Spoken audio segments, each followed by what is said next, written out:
ایھا الناس، رسول اللہ صلی اللہ علیہ وآلہ وسلم نے فرمایا، اللہ تبارک و تعالیٰ نے ہر چیز میں سے 4 کا انتخاب کیا۔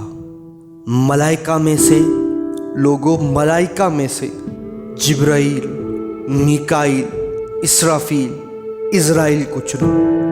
ایھا الناس، انبیاء میں سے 4 نبیوں کو صاحب سیف بنا کر بھیجا۔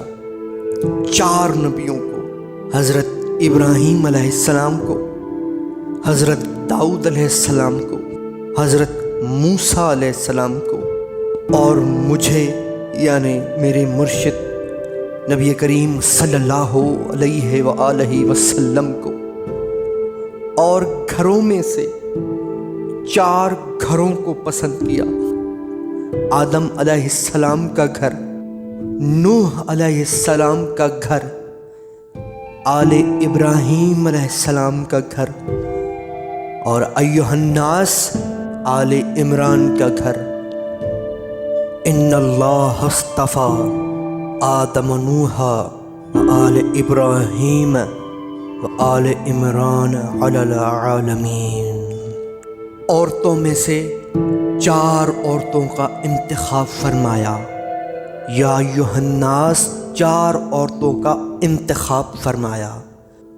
کون سی عورتیں، کون سی خاتون؟ حضرت مریم علیہ السلام، حضرت آسیہ علیہ السلام، حضرت خدیجہ علیہ السلام۔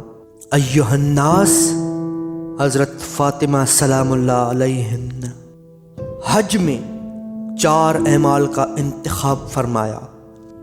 4 اعمال: لبیک کہنا، قربانی، احرام اور طواف۔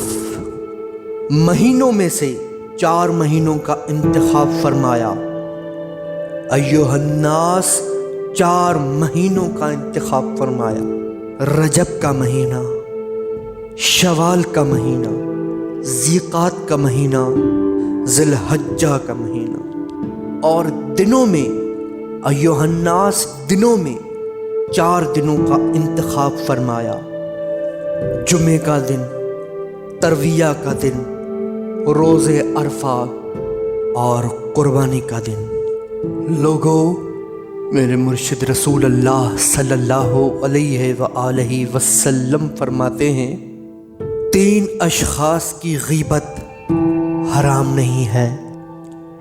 اے میرے مرشد، وہ کون سے 3 اشخاص ہیں؟ فرماتے ہیں جو کھل کر فسق و فجور کرے، دوسرا جو فیصلے میں ظلم کرے، اور منافق جس کا قول اس کے فعل کا مخالف ہو۔ لوگوں، ان 3 اشخاص کی غیبت کرنا حرام نہیں ہے۔ ایھا الناس، 3 صفتیں ایسی ہیں کہ جس شخص میں ایک صفت بھی پائی جائے تو اللہ حور عین سے اس کا نکاح فرمائے گا۔ ایھا الناس، ایک صفت بھی پائی جائے، وہ شخص جس نے خفیہ امانت کو اللہ کے خوف کی وجہ سے ادا کیا۔ ایھا الناس، اللہ کے خوف کی وجہ سے۔